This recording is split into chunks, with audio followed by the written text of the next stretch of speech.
La primera vez que hablé con vos, se abrieron paisajes nuevos en mi cabeza, distintos de aquellos donde moran las criaturas de mi mente. Desiertos con cielos empapados de estrellas y de cálido viento perfumado de amplitud.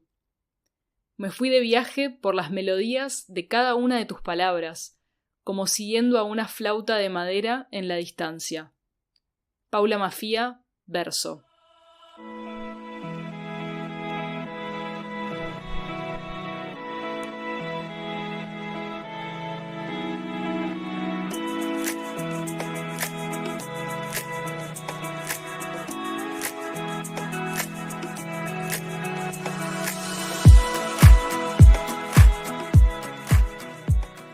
Buenas, bienvenidos y bienvenidas al episodio número 12 del podcast del Laboratorio de Lectura.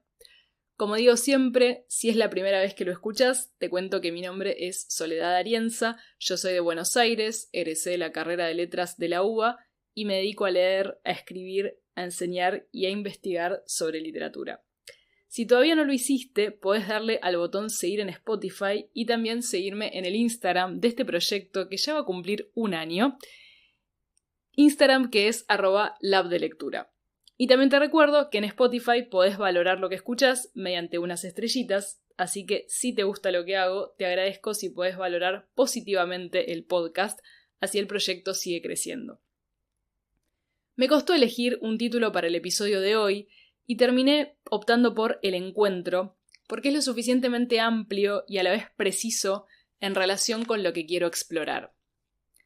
Lo que vamos a hacer hoy es indagar en esos encuentros que resultan transformadores en nuestra vida. Esos instantes en los que nos encontramos con alguien cuya presencia va a ser reveladora o transformadora en algún sentido. En ese momento particular es donde quiero ahondar, en el instante en que vemos al otro, ese momento preciso en el que sucede el encuentro, en que dos caminos que iban paralelos de repente se cruzan. Y no me importan las derivas que ese encuentro tome luego, si se despliega en el tiempo, si crece o no, si simplemente queda ahí. Lo que me interesa es ahondar en ese punto que en sí fue una revelación. Un punto que es muy preciso, que después a posteriori muchas veces la memoria agranda, embellece o que a veces recuerda de manera bastante fiel, porque es cierto que en la mayoría de los casos esos encuentros tan determinantes en la vida no son grandilocuentes, sino que una va sin saberlo al encuentro, sin noción de que va a ser tan transformador, tan impactante o tan fundamental. Y como todo lo que vivo lo voy entrelazando con la literatura, hoy voy a hacer dialogar textos que ponen el ojo precisamente en esa instancia puntual. ¿Cómo narrarla? ¿Cómo se recuerda? ¿Cómo se imagina? ¿Qué es lo que generan esos encuentros que además no sé si son algo tan frecuente, tan de todos los días, que hacen que sean tan movilizantes? Como siempre, acá no voy en búsqueda de respuestas definitivas, sino que lo que voy a proponer son constelaciones entre textos que abran nuevas perspectivas en torno al tema. Hay un primer aspecto en el que reparan algunos de los textos que elegí hoy, y es la cuestión de la apertura. En el encuentro hay algo que se abre, que se inicia. Es esa sensación de que algo nuevo está comenzando. Por eso, para el filósofo francés Alain Badiou, el encuentro tiene estatuto de acontecimiento. Hay un texto breve, muy hermoso, que se llama Elogio del amor. Yo tengo una edición del 2011 de Paidós, que es un diálogo entre Badiou y Nicolas Truong, en el que Badiou dice: el amor inicia siempre con un encuentro, y a ese encuentro yo le doy estatuto de acontecimiento, es decir, de algo que no ingresa en la ley inmediata de las cosas. El encuentro entre dos diferencias es un acontecimiento, algo contingente, sorprendente. Esa sorpresa pone en marcha un proceso que es fundamentalmente una experiencia del mundo. Y por eso implica la posibilidad de presenciar el nacimiento de un mundo. Esto es lo que dice Badiou. Yo destaco algunos aspectos, ¿no? Por un lado, obviamente el componente sorpresivo e inesperado, Y en relación con eso, el hecho de que el acontecimiento rompe en cierto sentido el orden de las cosas, la cronología. Por eso es tan atractivo y a la vez tan movilizante. En la misma línea podemos encontrar algunas reflexiones de Anne Dufourmentel, que es una filósofa y psicoanalista francesa. Yo a ella la conocí en el 2019 con un texto precioso que se titula En caso de amor, psicopatología de la vida amorosa, editado en 2018 por Nocturna Editora. Y si quieren saber más de la obra de Dufourmentel, recomiendo una nota que escribió Luciano Lutero, que se llama Anne Dufourmentel, las razones de una psicoanalista poco apropiada para quienes quieren ser buenos, en el que Lutero ubica su producción y sus textos. Ahí el filósofo y psicólogo argentino explica que este libro, En caso de amor, incluye un conjunto de relatos clínicos que componen un pensamiento sistemático sobre el erotismo. En uno de esos casos clínicos, que justamente se titula Un encuentro, Dufourmentel dice: un encuentro llega, y es lo imprevisible mismo. Admitir que todo sea conmocionado por ese amor, que sobreviene un tiempo, un espacio nuevo, sin huellas, sin gramática. De nuevo vemos el factor disruptivo, y me gusta también lo que ella marca de la carencia de gramática, ¿no? Como si no hubiera estructura, como si no se pudiera marcar en la lógica conocida este encuentro. Y un poco más adelante sigue: el encuentro es un deslumbramiento filosófico, un deslumbramiento. Es difícil hablar de una experiencia vivida en tanto ella está aún viva. Las palabras serán siempre inadecuadas para traducir esta cualidad de presencia a un otro, de excitación intelectual, de fiebre de escritura a la cual abre un verdadero encuentro. Esto se puede conectar con lo de Badiou. Hay algo del nacimiento de un mundo habilitado por el encuentro que puede tener que ver con este deslumbramiento o esta fibra intelectual que se toca. Algo tan intenso que a su vez es difícil de configurar en palabras. Justamente como faltan las palabras, son otros los recursos que tenemos para procesar el encuentro ante tal conmoción. Quizás el llanto, quizás algo más sensorial. Yo acá también quiero destacar algo que pasa a nivel del cuerpo, porque quizás estas citas parecen un poco descorporeizadas porque hacen referencia a lo intelectual, a la pulsión de escritura, pero creo que esa fiebre que se suscita también se combina con una extrema conmoción a nivel cuerpo, sentidos, ¿no? Materia. Al menos eso es lo que me ha sucedido en los encuentros fundamentales de mi vida. Y en relación con esta apertura, podemos conectar este inicio, este deslumbramiento, con otros versos de Paula Maffia, en los que dice: tuve el corazón tan abierto a tu lado, lo recuerdo ahora como en un sueño o relato ajeno. Se me hace obscena semejante exposición.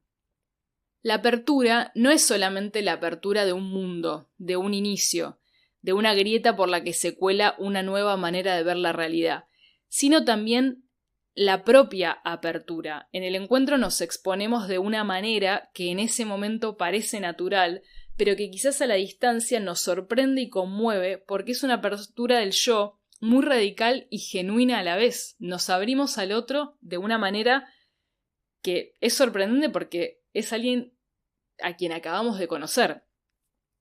Esta conmoción es expresada por varios autores del recorrido de hoy con un término que se repite en varios de esos textos, que es la palabra vértigo.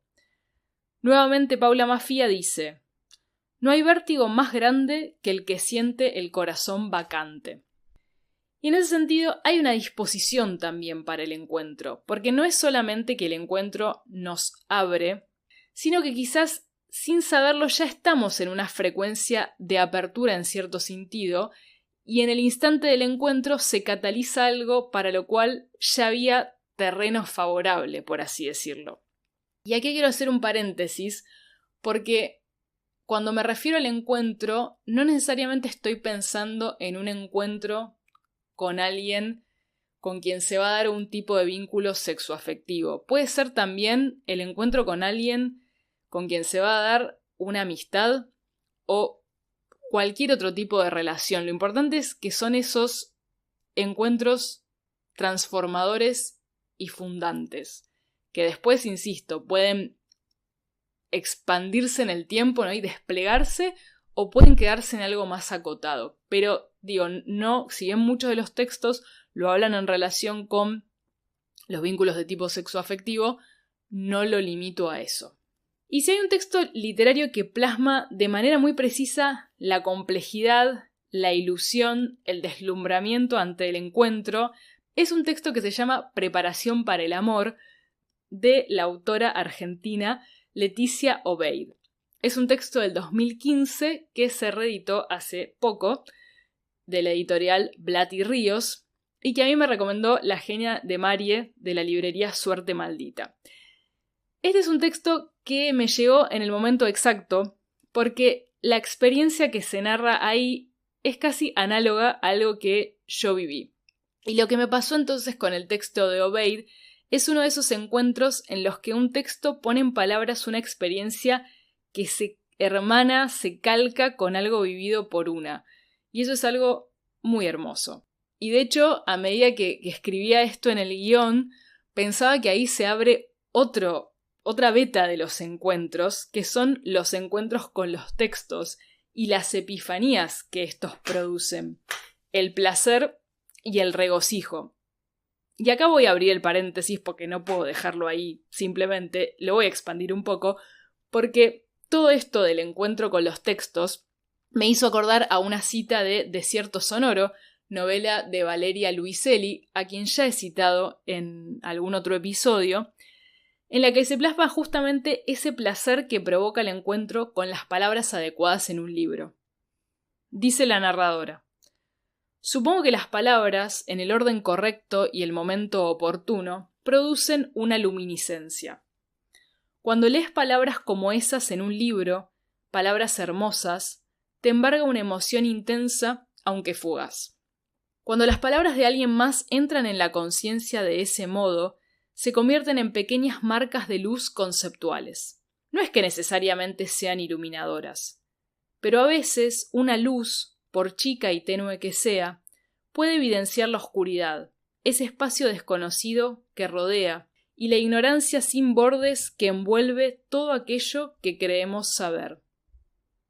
Volviendo ahora sí a Preparación para el amor, eso es lo que este texto provocó en mí, una luminiscencia, a nivel tanto intelectual como emocional.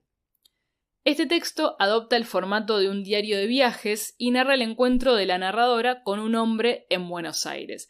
El tema es que este tipo vive en Berlín y ella en Buenos Aires, se conocen acá, él se vuelve a Alemania, ella decide viajar a verlo y luego, se van a desplegar algunas situaciones en Berlín. No lo voy a spoilear, así lo leen.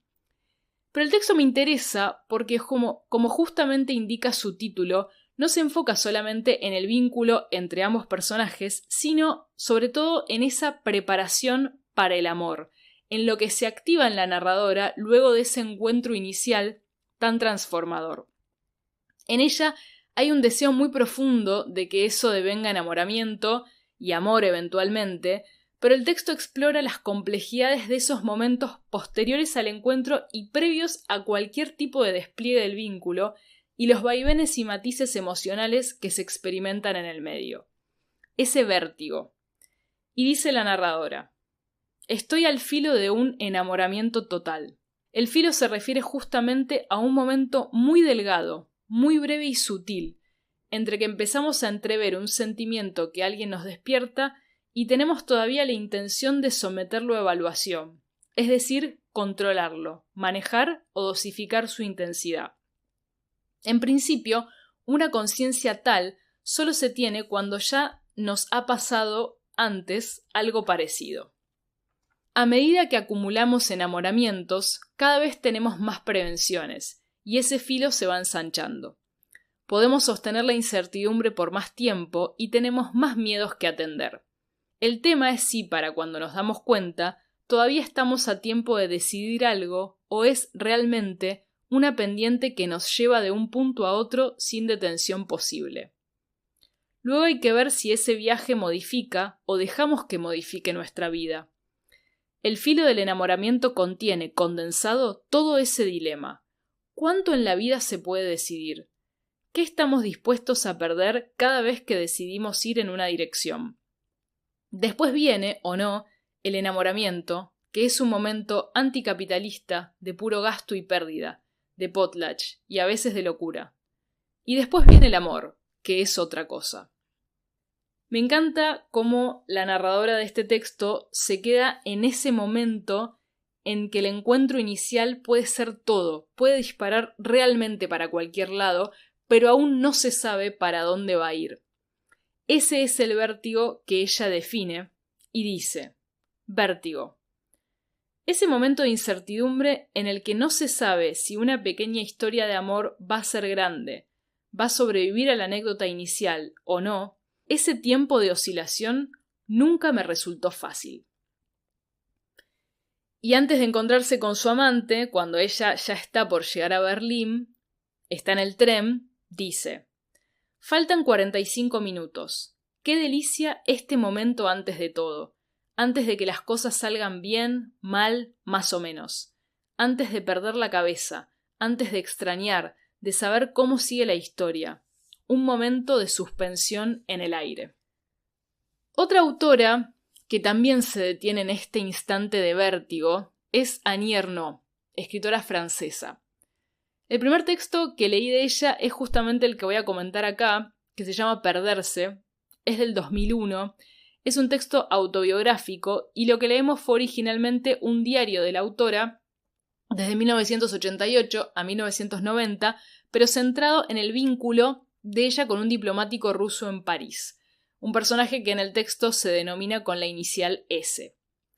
Ella lo conoce en 1988 en un viaje de escritores a Moscú, Tbilisi y Leningrado, pasan una última noche juntos en Leningrado y después, de vuelta a Francia, sigue la relación porque cada vez que él va a Francia se ven.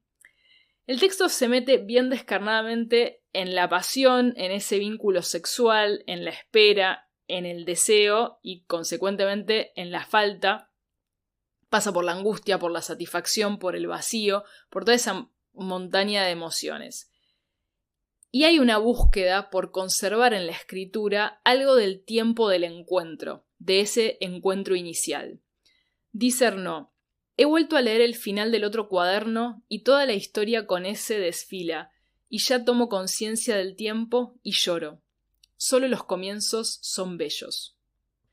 Porque si bien este vínculo se desarrolla durante unos años, la secuencia de encuentros sucesivos y de espera, de ausencia, se va tornando angustiante. Es satisfactoria y angustiante a la vez. Entonces el texto vuelve, como decía Obeid, a ese filo, al momento preciso en el que aún todo está en ese frágil equilibrio de poder desenvolverse de distintas maneras. Y dice Ernaux: hay un momento en el que se avanza en una historia, todo está por delante, esperanza. Otro momento en que todo bascula hacia el pasado, y lo que hay delante no será más que repetición, degradación. El vínculo con el diplomático dura una cierta cantidad de años, este periodo, ¿no?, del 88 al 90, y luego se interrumpe. Y hay algo que me encanta, que es que en las últimas páginas de Perderse, Ernaux no manifiesta dolor solamente por la persona en sí, por este tipo con el que ya no se vincula, sino por la situación, por lo que ese sujeto representó, por lo que toda la situación abrió. Y lo que duele es, y voy a citar: mi sufrimiento por haber conocido y perdido un mundo, por haber entrevisto algo inconcebible antes, porque aún no se había encarnado en un rostro, en unas palabras, unas manos. Creo que esto resuena con lo primero que veíamos de Badiou, porque pone el foco en esa apertura del mundo, ¿no? En el hecho de que el encuentro no se trata solamente de la persona en sí, obviamente que en un punto se duela una persona, pero también se duela ese mundo que se había abierto, ¿no?, que ese encuentro propició y que ahora parecería perderse. Si bien Badiou o Dufourmentel enfatizaban en este deslumbramiento, en la pulsión de escritura, en el nacimiento de un mundo, el encuentro también tensiona, justamente porque abrirnos al encuentro con un otro nos moviliza. Y Dufourmentel dice: cuando sobreviene un acontecimiento, a contratiempo, porque un acontecimiento es siempre a contratiempo, contraría al tiempo, como curso de las cosas, nos hace revivir estados de insoportable intensidad, acompañados de sufrimiento y de alegría. Esta intensidad, que trae tanto alegría como incertidumbre, es el centro de un precioso ensayo de la autora canadiense Anne Carson, que he leído, releído, comentado, que llevo de viaje y del que hablo cada vez que puedo, que se llama Eros el dulce amargo, que fue reeditado acá por Fiordo en el 2020. En este ensayo, Carson parte de un poema de Safo sobre Eros, sobre el deseo. Y a partir de allí explora los matices del Eros en diferentes textos de la antigüedad griega. Los versos de Safo, de los que parte Carson para su indagación, dicen así: Eros una vez más afloja mis miembros, me lanza a un remolino dulce amargo, imposible de resistir, criatura sigilosa. Safo entonces caracteriza al Eros desde la dualidad, lo llama dulce amargo, en griego guklú pikron. Lo genial de esto es que, como dice Carson, Safo, y la cito a Carson, no está registrando la historia de una relación amorosa, sino el instante del deseo, podríamos decir el instante del encuentro. Y la contradicción del dulce amargo, quiero aclarar que no hace referencia a encuentros que nos hacen mal. No estamos hablando acá de encuentros con personas hostiles, dañinas, peligrosas, cuya presencia en nuestra vida genera ansiedad o inseguridad. No se trata de eso, sino que estamos hablando del componente agridulce que genera siempre el encuentro con una otredad, por así decirlo, el encuentro con un otro, una otra que nos conmueve. El instante del deseo, entonces, el instante del encuentro, hace aflorar vaivenes de sensaciones y en muchos casos, para algunos de estos autores y autoras, parece sobrepasarnos. Por eso, ahora quiero pasar a otro núcleo de indagación de hoy que llamé entusiasmo y desborde. Sabemos que siempre es mejor mantener la calma, ¿no? Que hay que ser prudentes, pero porque no sabemos para dónde va a disparar el encuentro, pero suele pasar, como decíamos, que ese vértigo, que algo del encuentro nos desborda. Y de nuevo, no lo digo necesariamente en un mal sentido, pero cuando justamente suceden esos encuentros tan transformadores, hay como una sensación, y vuelvo al cuerpo en esto, ¿no? Hay una sensación de que algo se infla en nuestro interior, como la conmoción, no sé, se siente en el pecho, ¿no? Y es como salirnos de cauce. Y una manera de expresar esa sensación la encontré de nuevo en Desierto Sonoro, de Valeria Luiselli, porque en una parte de la novela la narradora recuerda un viaje con su madre y su hermana a Grecia y dice: mientras tanto, por el camino, mi mamá nos iba contando de la fuerza y el poder de las pitonisas, las sacerdotisas del templo que en la antigüedad actuaban como vehículos del oráculo al permitir que las embargara el entusiasmo. Recuerdo la definición que mi madre dio del término, dividiéndolo en dos partes, en teos, seismos. Luego explicó que el entusiasmo era una especie de terremoto interno que se produce cuando uno se permite ser poseído por algo más grande y más poderoso, como un dios o una diosa. La novela de Luiselli después sigue y esta parte no se enfoca estrictamente en el tema del episodio de hoy, pero cuando armé este recorrido lo quise traer porque creo que los encuentros, estos encuentros, acontecimiento de la vida, nos traen algo de esto, esa sensación en el pecho de que algo crece, de que estamos habitados por algo más grande, algo que justamente parece ser desbordante para lo pequeños que somos como seres humanos. Y se abren como, no sé, estas preguntas. ¿Todo esto puedo estar sintiendo ante esta persona, ante el haberme encontrado con esta persona en este preciso instante de mi vida? E insisto en que no solamente tienen que ser encuentros que devienen vínculos sexoafectivos, porque a mí me ha pasado también sentir este nivel de entusiasmo con amigas, con amigos. Y este desborde, que yo ahora cuando estoy hablando como muevo los brazos porque realmente siento que, y voy al pecho porque siento que se puede localizar en el cuerpo, tiene una, no sé si llamarla paradoja o hay un vaivén, porque por un lado parece hacernos salir de nosotros mismos, pero a la vez nos acerca a nuestro centro en algún sentido. Y esto lo vamos a ver, esta oscilación la vamos a ver en diferentes autoras. En Preparación para el amor, volviendo a la novela de Obeid, la narradora va a citar una carta de Rosa Luxemburgo a Hans Diefenbach del 30 de marzo de 1917, en la que Luxemburgo dice: «Quien realmente es rico y libre en su interior puede darse de forma natural en cualquier momento y dejarse arrastrar por su pasión sin ser infiel a sí mismo». Acá Luxemburgo habla de la pasión, yo lo voy a tomar como análogo al instante del encuentro, a ese sacudón que provoca el encuentro, y entonces, para Luxemburgo, quien está en paz internamente podría dejarse llevar por ese desborde, por ese entusiasmo, sin miedo a que eso lo saque de goznes, por así decirlo, ¿no? Lo haga desconocerse. Pero claramente el encuentro implica aceptar la pérdida de control, porque decíamos antes que irrumpe en nuestra línea de tiempo y sus efectos son impredecibles. Volviendo a Dufourmantel, ella dice: «Un encuentro. ¿Por qué tenemos tanto miedo? Es como si de repente el mundo le penetrara la piel. Es la historia de usted que lo atrapa. Inédito. Así opera lo inesperado. No realiza una promesa. La desborda por todas partes». Entonces, ante este entusiasmo o desborde, no sirven las experiencias previas, no tenemos a mano estrategias, tenemos la sensación de que los guiones conocidos no sirven tanto.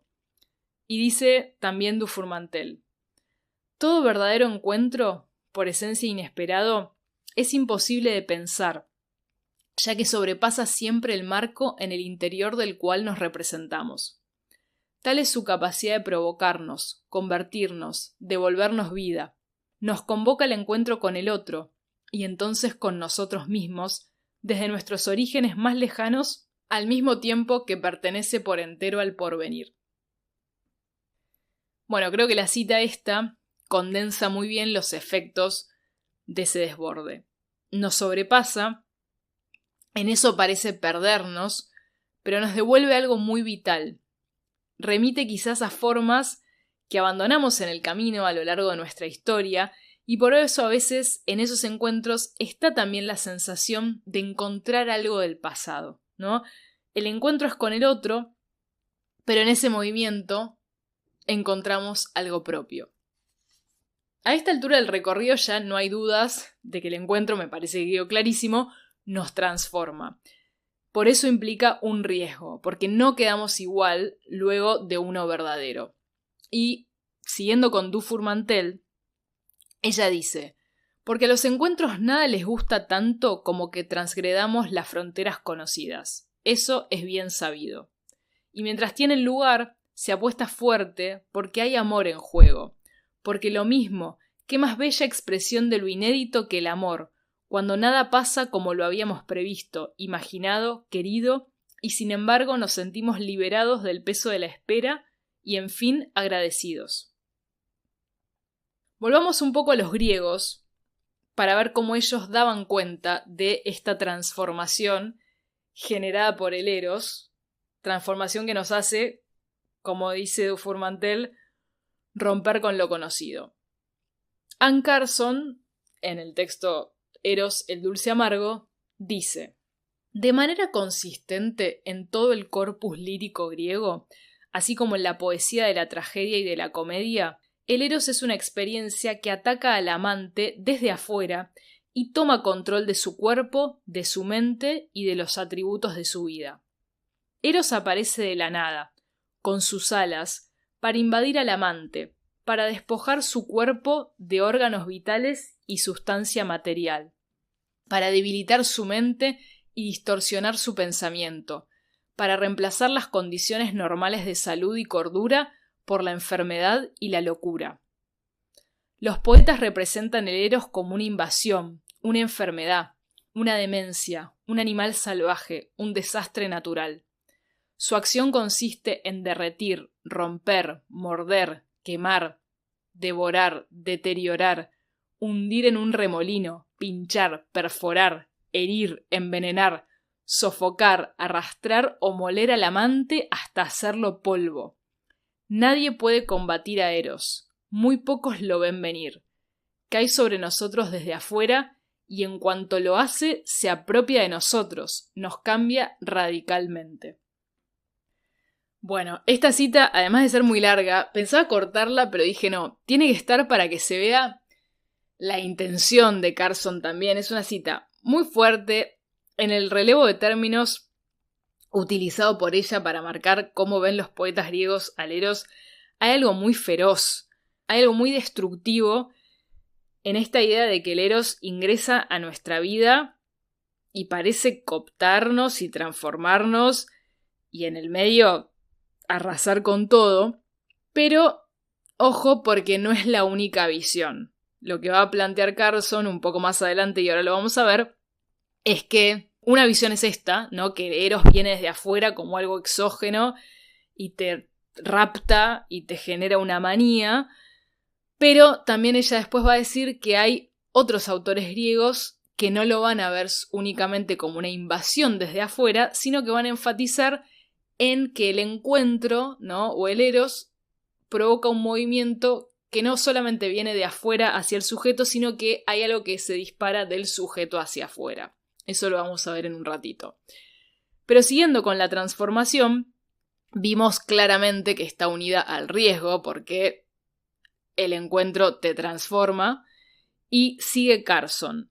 Tal como dice Sócrates, la historia empieza en el momento en que Eros entra en nosotros. Esa incursión es el riesgo más grande de nuestra vida. La manera en que uno lo maneja es índice de la calidad, la sabiduría y el decoro de las cosas que hay en nuestro interior. A medida que uno lo maneja, entra en contacto con lo que está dentro de uno, de manera súbita y desconcertante. Uno percibe lo que es, lo que le falta, lo que podría ser. Entonces el encuentro resulta tan poderoso, no solamente porque implica la relación con un otro, y bueno, qué se va a desplegar ahí, sino también porque nos abre una visión de lo que somos. Hay una cuestión de un conocimiento, de un autoconocimiento muy interesante. Y sigue Carson. Para Sócrates, dirigir nuestra atención hacia el momento en que Eros echa un vistazo a nuestra propia vida y a aprender qué ocurre en nuestra alma en ese instante, es empezar a entender cómo vivir. El modo como Eros nos invade es una educación. Puede enseñarnos la verdadera naturaleza de lo que está en nuestro interior. Revela algo del propio ser. Eso también es lo valioso, entonces, del encuentro. Y en relación con esto, la transformación que generan este tipo de encuentros es tan radical también porque nos abre a otra dimensión de la experiencia del tiempo.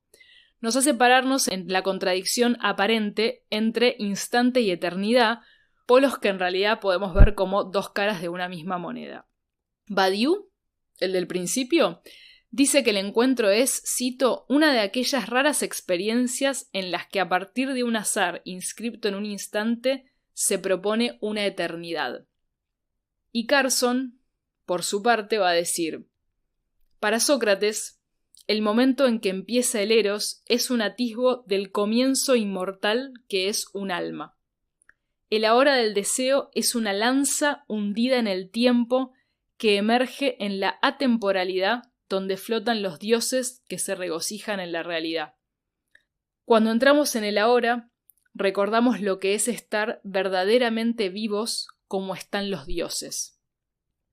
Paradójicamente, entonces, ese presente efímero del encuentro es eterno, nos conecta con una dimensión de la eternidad, con una dimensión que no es accesible a los seres humanos, que es algo divino, ¿no? Pensando en esta dentro de la cosmovisión griega. Y entonces el encuentro podría pensarse como también un disparador para un desolvidar, ¿no? Un desolvidar estos atisbos de un tiempo extenso, eterno e infinito. Como último núcleo de pensamiento que traje para hoy, volvemos a algo de hace un ratito. ¿Se acuerdan que habíamos visto esta visión del Eros o del encuentro como un rapto, ¿no? Esta cosa que traía Carson de los poetas plasmándolo como una cosa muy violenta, que te transforma, que te genera una manía y que viene enteramente desde afuera. Bueno, esto permite abrir otro núcleo de representaciones en torno al encuentro que tiene que ver con imágenes de caída y de ascenso.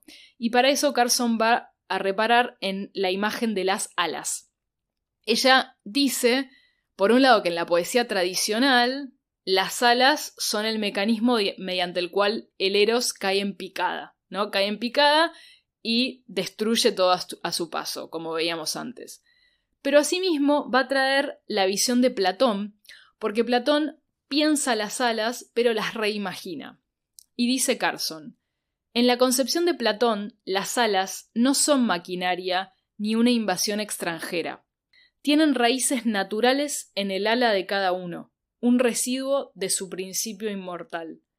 Cuando nos enamoramos, experimentamos toda clase de sensaciones en nuestro interior, dolorosas y placenteras al mismo tiempo.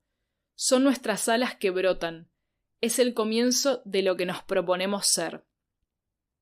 El encuentro transforma, no como algo que impone su transformación desde afuera, ¿no? Acá está claro que es otro movimiento.